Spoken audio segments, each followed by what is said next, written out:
दोस्तों स्वागत है आपका आईसीएसई अड्डा में। तो आज का जो हमारा टॉपिक है ये है इकोनॉमिक्स से। इकोनॉमिक्स से दोस्तों हमने 200 क्वेश्चन कवर कर रखा है। अगर अभी तक आपने देखा नहीं है तो आप जाके हमारे प्लेलिस्ट चेकआउट कर सकते हैं। वहाँ पे आपको इकोनॉमिक्स के अलावा हिस्ट्री, ज्योग्राफी, पॉलिटी, साइंस में फिजिक्स, केमिस्ट्री, बायो और उसके अलावा करंट अफेयर्स भी देखने को मिलेंगे। अगर अभी तक आपने नहीं देखा है तो जाके वहाँ से आप देख लीजिए, क्योंकि आपका एग्जाम जो है बिहार शिक्षक भर्ती 3.0 आपका 15 और 16 से होने वाली है, जो कि ये वक्त और टाइम जो होता है बहुत नज़दीक आ चुका है। आपको चाहिए कि जितना ज़्यादा प्रैक्टिस कर सके आप प्रैक्टिस करिए, क्योंकि जितना ज़्यादा प्रैक्टिस करोगे आपको एग्ज़ाम टाइम में आपको टाइम मैनेजमेंट करने में और आपका क्वेश्चन में जो कन्फ्यूजिंग होता है उसको दूर करने में आप सक्षम हो पाओगे। चलिए हम लोग आज का जो सवाल है वो शुरू करते हैं। क्वेश्चन 201 है और क्वेश्चन है कि हिंदू वृद्धि दर किससे संबंधित है। तो आपको पता है कि ये किससे संबंधित है? जीडीपी से। किससे है? जीडीपी से संबंधित है। चलिए अगला सवाल देखेंगे। भारत सरकार के नीति आयोग जो आर्थिक नीति निर्धारण का चिंतन समूह है में नीति का पूरा स्वरूप क्या होता है? तो देखिए इसका राइट आंसर आपका हो जाएगा national institution for transforming India, जिसको बोलते हैं राष्ट्रीय भारत परिवर्तन संस्थान बोलते हैं। इसका राइट आंसर क्या हो जाएगा? बी नंबर हो जाएगा। चलिए अगला सवाल देखेंगे। और अगला सवाल आपका है कि 12वीं पंचवर्षीय योजना के दौरान कृषि एवं सहायक क्षेत्र के लिए निम्न में से किस एक औसत वार्षिक विकास का लक्ष्य दर का लक्ष्य रखा गया है? तो इसका राइट आंसर हो जाएगा आपका 4.0%। सी नंबर इसका राइट आंसर हो जाएगा। देखिए जब भी आप एग्जाम देने जाए ना तो एक बार ये जो वार्षिक औसत वगैरह है ना इसको एक बार गूगल करके देख लिया जाए, क्योंकि हमेशा ये अपडेट होते रहता है, ऊपर नीचे जाते रहता है। ठीक है। चलिए अगला सवाल है आपका कि इनमें से कौन नीति आयोग के सीईओ है? तो इसका राइट आंसर हो जाएगा, इसमें देखिए इसका नहीं दिया हुआ है, ई नंबर इसका राइट आंसर हो जाएगा। चलिए अगला सवाल है आपका लेखानुदान बना है, तो ये किससे बना है? ये राइट आंसर आपका हो जाएगा बजट पारित लंबित होने के कारण निधि आवंटन हेतु। सी नंबर इसका राइट आंसर हो जाएगा। अगला सवाल है कि किस अर्थशास्त्री ने भारत में सबसे पहले वैज्ञानिक दृष्टि से राष्ट्रीय आय की गणना करी थी? तो इसका राइट आंसर हो जाएगा BKRV राव। किसने करी थी? BKRV राव ने करा था। इसका राइट आंसर क्या हो जाएगा? बी नंबर हो जाएगा। चलिए दोस्तों अगला सवाल आपका है कि 2011 की जनगणना के अनुसार 2001-2011 के दशक में जनसंख्या वृद्धि दर की प्रतिशत क्या थी? तो इसका राइट आंसर हो जाएगा 17.64 हो जाएगा। ठीक है, इसका राइट आंसर क्या हो जाएगा? बी नंबर हो जाएगा। चलिए अगला सवाल हम लोग देखेंगे। और आपका अगला सवाल है, एक सेकेंड, सवाल नीचे ही है। हाँ, क्वेश्चन है कि भारत में पहली पंचवर्षीय योजना का आधार था, तो इसका राइट आंसर क्या हो जाएगा? इसका राइट आंसर हो जाएगा, देखिए यहीं पे दिया हुआ है, हेरॉड हेरॉड आपका डोमर मॉडल है। ए नंबर इसका राइट आंसर हो जाएगा। चले अगला सवाल देखेंगे। चले अगला सवाल है कि भारतीय योजना आयोग के अनुसार निम्नलिखित में से कौन सी गरीबी रेखा के लिए सही नहीं है? तो इसका राइट आंसर आपका हो जाएगा, देखिए मैं कुट देखना है आपको। तो यहाँ पे 2 नंबर दिया हुआ है, ग्रामीण क्षेत्रों के प्रति व्यक्ति रुपए 26 प्रतिदिन हो गया। और आपका यहाँ पे देखिएगा ऑप्शंस में दिया हुआ है आपका दिया हो गया यहाँ पे 3 नंबर देखिए, नगरीय क्षेत्रों में प्रति व्यक्ति रुपए प्रतिदिन। तो ये 2 और 3 हो जाएगा। तो इसका राइट आंसर क्या हो जाएगा? आपका सी नंबर हो जाएगा। ठीक है। चलिए अगला सवाल देखेंगे। अगला सवाल है कि RODRA का सही पूर्ण रूप क्या होगा? तो इसका सही पूर्ण रूप क्या हो जाता है? ये होता है रिटायर्ड ऑफिसर डिजिटल रिकॉर्ड्स अकायु। ठीक है, अकायु लिखा हुआ है ना, या डी नंबर इसका राइट आंसर हो जाएगा। ठीक है। चलिए अगला सवाल देखेंगे कि राजकोषीय घाटा क्या होता है? तो ये बजटीय घाटे का योग और सरकार का बाजार ऋण तथा दायित्व होता है। इसका राइट आंसर क्या हो जाएगा? डी नंबर हो जाएगा। चलिए अगला सवाल देखेंगे। अगला सवाल है कि बिहार के इतिहास में पहली बार राज्य का आर्थिक सर्वेक्षण प्रस्तुत किया गया था, तो ये कब किया गया था? ये किया गया था आपका सुशील मोदी के द्वारा। सी नंबर इसका राइट आंसर हो जाएगा। चलिए अगला सवाल देखेंगे। अगला सवाल है कि राष्ट्रीय नियोजन में रोलिंग प्लान का अवधारणा लागू की गई थी, तो ये कब की गई थी? ये किया गया था जनता सरकार के द्वारा। इसका राइट आंसर क्या हो जाएगा? सी नंबर हो जाएगा। चलिए अगला सवाल आपका है कि भारत में योजना अवकाश की अवधि थी, तो ये थी 1966 से 1969, 6 ठीक है, 6 नहीं बोलते 69। ये आपका जो क्वेश्चन है ना, ये क्वेश्चन रिपीटेड पूछा जाता है। ठीक है ना, इसको आप लोग देख लीजिएगा कि योजना अवकाश कब लगा था। ठीक है ना, इसको याद कर लीजिएगा। चलिए अगला सवाल है आपका कि 11वीं पंचवर्षीय योजना का उद्देश्य क्या था? समाविष्ट आर्थिक वृद्धि। क्या होता है? समाविष्ट आर्थिक वृद्धि। इसका बी नंबर राइट आंसर हो जाएगा। चलिए अगला सवाल देखेंगे कि निम्नलिखित में से भारत की राष्ट्रीय आय का सबसे मुख्य स्रोत क्या है? तो सबसे मुख्य स्रोत क्या होगा? सेवा से क्या हो जाएगा? सेवा क्षेत्र हो जाएगा। ए नंबर राइट आंसर है। चलिए अगला सवाल देखेंगे। राष्ट्रीय कृषि और ग्रामीण विकास बैंक जो है नाबार्ड की स्थापना किस पंचवर्षीय योजना की अवधि में की गई थी? तो किस में किया गया था? ये छठी में किया गया था। छठवीं पंचवर्षीय योजना में आपका नाबार्ड की स्थापना की गई थी। चलिए अगला सवाल है, भारत के आर्थिक सुधार का जनक किसे कहा जाता है? तो ऑप्शन में देखिए जवाहरलाल नेहरू दिया हुआ है, और यहाँ पे इंदिरा गांधी, मनमोहन सिंह। तो यहाँ पे मनमोहन सिंह जो है ना, इनको कहा जाता है। 1992 में जो आपका आया था ग्लोबलाइजेशन वाला।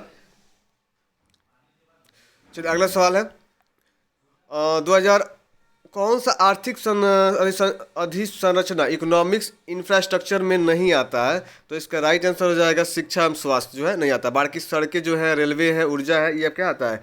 इकोनॉमिक इंफ्रास्ट्रक्चर में आता है। ठीक है। चलिए अगला सवाल है आपका कि 10वीं योजना की अवधि क्या है? तो इसकी अवधि क्या है?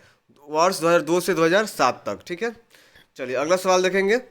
अगला सवाल है कि भारत की 9वीं पंचवर्षीय योजना की अवधि रही है, तो 1997 से लेकर 2002 तक रहा है। ठीक है। और 2002 से लेकर 2007 तक 10वीं रही हुई है। ठीक है। चलिए अगला सवाल है आपका कि किसी देश की प्रति व्यक्ति आय प्राप्त की जाती है तो किससे कैसे किया जाता है? तो राष्ट्रीय आय एवं जनसंख्या दोनों से। किससे? राष्ट्रीय आय एवं जनसंख्या के दोनों से। चलिए सी नंबर इसका राइट आंसर हो जाएगा। चलिए अगला सवाल देखेंगे कि भारतीय अर्थव्यवस्था में किस पंचवर्षीय योजना काल के दौरान कीमत स्तर घटा था? तो इसका राइट आंसर हो जाएगा प्रथम योजना। कौन सी? प्रथम योजना। चलिए अगला सवाल हम लोग देखेंगे, और अगला सवाल यह है कि भारत सरकार द्वारा समुदाय विकास योजना की शुरुआत किया गया था, तो ये कब किया गया था? ये किया गया था 1952 में। किसमें? 1952 को किया गया था। चलिए अगला सवाल है कि पंचवर्षीय योजना का अंतिम अनुमोदन करता है, तो इसका अंतिम अनुमोदन कौन करता है? राष्ट्रीय विकास परिषद करता है। कौन? राष्ट्रीय विकास परिषद करता है। चलिए अगला सवाल देखेंगे। योजना आयोग है एक, योजना आयोग क्या है? ये है आपका असंवैधानिक निकाय है। क्या है? असंवैधानिक निकाय है। ठीक है। चलिए अगला सवाल देखेंगे कि 8वीं योजना के अंतर्गत जीडीपी को निम्न स्तर तक बढ़ाने का लक्ष्य निर्धारित किया गया है, तो ये कब तक किया गया है? कितना तक किया गया है? 5.6%। कितना? 5.6% किया गया है। चलिए अगला सवाल आपका है कि 1991 की नई आर्थिक नीति का लक्ष्य था, तो ये था उदारीकरण था, निजीकरण था, भूमंडलीकरण था। तो इनमें से सभी हो जाएगा। ठीक है। अगला सवाल है आपका कि भारतीय योजना आयोग के पदेन अध्यक्ष जिसको एक्स ऑफिसियो होते हैं, तो ये कौन होता है? इसका राइट आंसर आपका हो जाएगा, देखिए प्रधानमंत्री। आपका कौन हो जाएगा? प्रधानमंत्री इसका आपका राइट आंसर हो जाएगा। ठीक है। चलिए अगला सवाल देखेंगे। अगला सवाल है कि योजना आयोग का स्वरूप क्या है? तो परमदर्शीय संस्था है। क्या है? परमदर्शीय संस्था है। बी नंबर इसका राइट आंसर हो जाएगा। अगला सवाल देखेंगे कि पंचवर्षीय योजनाओं के मसौदे को अंतिम रूप से कौन स्वीकृति प्रदान करता है? तो इसका स्वीकृति राष्ट्रीय विकास परिषद करता है। सी नंबर इसका राइट आंसर हो जाएगा। चलिए अगला सवाल देखेंगे कि वर्ष 1992-1993 के लिए वित्तीय घाटा प्रदर्शन है लगभग कितना है? ये है आपका 5,000 करोड़ रुपया। कितना? 5,000 करोड़ रुपया है। अगला सवाल है कि निम्न में से कौन सी एक 12वीं पंचवर्षीय योजना काल के लिए सेवा क्षेत्र की औसत लक्षित वृद्धि दर है? तो इसका राइट आंसर है 10.0%। क्या है? 10.0%। अगला सवाल है कि JNURM का संबंध निम्नलिखित में से किस एक सुधार करने से है? तो इसका राइट आंसर हो जाएगा शहरी अधोसंरचना। किसका? शहरी अधोसंरचना। चलिए अगला सवाल है 234 कर लिए। 235 नंबर क्वेश्चन देखेंगे। क्वेश्चन है कि निम्न पंचवर्षीय योजनाओं में से किस त्रिवर्तर संपोषणीय तथा अधिक समावेशी विकास का दृष्टिकोण रखा गया है? तो इसका राइट आंसर हो जाएगा 12वीं पंचवर्षीय योजना। कितना? 12वीं पंचवर्षीय योजना। चलिए अगला सवाल देखेंगे। निम्न में से किस पंचवर्षीय योजना में पब्लिक प्राइवेट पार्टनरशिप जिसको PPP को नीति योजना यातायात अधोसंरचना निर्माण को में अपनाई गई थी? तो इसका राइट आंसर हो जाएगा 12वीं में। किस में अपनाया गया था? 12वीं में अपनाया गया था। चलिए अगला सवाल देखेंगे। निम्नलिखित में से कौन भारतीय नियोजन का एक उद्देश्य नहीं है? तो भारतीय नियोजन का उद्देश्य कौन नहीं है? जनसंख्या वृद्धि। क्या नहीं है? जनसंख्या वृद्धि नहीं है। चलिए अगला सवाल देखेंगे कि भारत में सामुदायिक विकास कार्यक्रम का आरंभ हुआ था, तो कब हुआ था? ये हुआ था आपका प्रथम पंचवर्षीय योजना काल में। कब हुआ था? प्रथम पंचवर्षीय योजना में आपका भारत में समुदाय विकास कार्यक्रम का क्या हुआ था? आरंभ हुआ था। चलिए अगला सवाल देखेंगे। अगला सवाल है कि 1950 में भारत की योजना आयोग का गठन हुआ था, तो ये कब हुआ था? सरकारी आदेश से। किससे हुआ था? सरकारी आदेश। सी नंबर इसका राइट आंसर हो जाएगा। चलिए अगला सवाल देखेंगे। अगला सवाल है कि भारत में सबसे पुरानी बृहत्तर उद्योग है, तो क्या है ये? सूती वस्त्र। क्या है? सूती वस्त्र है आपका। चलिए अगला सवाल है आपका कि भारतीय रिजर्व बैंक की स्थापना कब की गई थी। तो ये किया गया था आपका 1935 में, अप्रैल 1935। याद रखिएगा ये डेट, क्वेश्चन पूछता है, ठीक है। चलिए अगला सवाल है कि हाल ही में देना बैंक और विजया बैंक इनमें से किस बैंक में विलय हुआ है। तो इसका राइट आंसर आपका हो जाएगा बैंक ऑफ बड़ौदा में। किस में हुआ है? बैंक ऑफ बड़ौदा में हुआ है, ठीक है। चलिए अगला सवाल है आपका कि 1 अप्रैल 2019 में किन दो बैंकों को बैंक ऑफ बड़ौदा में विलय कर दिया गया है। तो अभी सवाल आया था, किसको किया गया है? विजय बैंक और देना बैंक को। किसे किया है? विजय बैंक और देना बैंक को किया है। चलिए अगला सवाल है आपका, नीचे दिए गए विकल्पों में नाबार्ड का सही पूर्ण रूप क्या है। तो सही नाबार्ड का क्या हो जाएगा? नेशनल बैंक फॉर एग्रीकल्चर एवं रूरल डेवलपमेंट हो जाएगा। ये बी नंबर इसका राइट आंसर हो जाएगा। इसके माध्यम से क्या मिलता है आपको? लोन वगैरह प्रावधान दिया जाता है सरकार की तरफ से। राष्ट्रीय कृषि एवं ग्रामीण विकास बैंक जिसको नाबार्ड की स्थापना किस वर्ष में की गई थी। तो इसका राइट आंसर आपका देखिए यहाँ पे दिया हुआ है 1982 में। कब किया गया? 1982 में। ये भी क्वेश्चन आपका इंपॉर्टेंट है, इसको भी आप डेट याद रखिएगा, ये सब क्वेश्चन आता है एग्जाम में, ठीक है। चलिए अगला सवाल है आपका, निम्नलिखित में से कौन सा सिडबी का सही पूर्ण रूप है। तो इसका राइट आंसर आपका हो जाएगा small industries development bank of India हो जाएगा। सी नंबर इसका क्या हो जाएगा? राइट आंसर हो जाएगा। चलिए अगला सवाल देखेंगे। अगला सवाल है कि इनमें से किस समिति का गठन बैंकिंग क्षेत्र में सुधार हेतु किया गया है। तो सुधार हेतु किस लिए किया गया? नरसिम्हा समिति। किसके लिए? नरसिम्हा समिति द्वारा यहाँ पे बैंकिंग क्षेत्र में सुधार हेतु किया गया है। चलिए समिति का यूज किया गया है। चलिए अगला सवाल है आपका कि बैंकिंग क्षेत्र में ईडीडी का पूर्ण रूप क्या होता है। तो ये होता है इनहेस्ट ड्यू डिलीजेंस होता है, ठीक है। इनहेंस्ड ड्यू डिलीजेंस होता है। डी नंबर इसका क्या हो जाएगा? राइट आंसर हो जाएगा, ठीक है।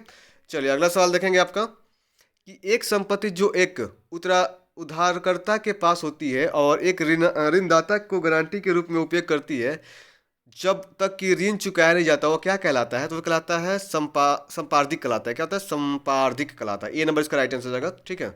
चले इस सेट का आपका लास्ट सवाल है कि भारतीय मुद्रा के नोट कहाँ मुद्रित किए जाते हैं। तो ये कहाँ मुद्रित किए जाते हैं? इसका राइट आंसर हो जाएगा नासिक में। कहाँ किया जाता है? नासिक में किया जाता है। ये भी क्वेश्चन आपका इंपॉर्टेंट है। ये सब क्वेश्चन मुद्रा से ना बहुत ज़्यादा इकोनॉमिक्स में पूछता है, ठीक है। अब तो इसको थोड़ा सा देख लीजिएगा आप, ठीक से ध्यान से।